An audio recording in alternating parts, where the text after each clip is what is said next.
The ceilings here were designed to make the space feel extra spacious when you're sleeping.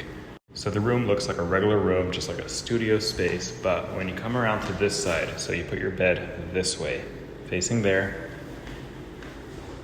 just with that open ceiling, the space just opens up. Here's your kitchen. This building was designed by Frank Gehry, and part of his design when he built it was the spaces should all feel very open.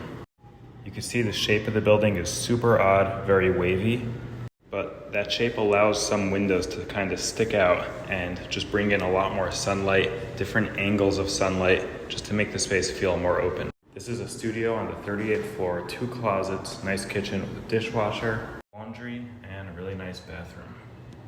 Plus some of the most incredible views you can get of the Brooklyn Bridge, downtown Brooklyn, and the Manhattan Bridge.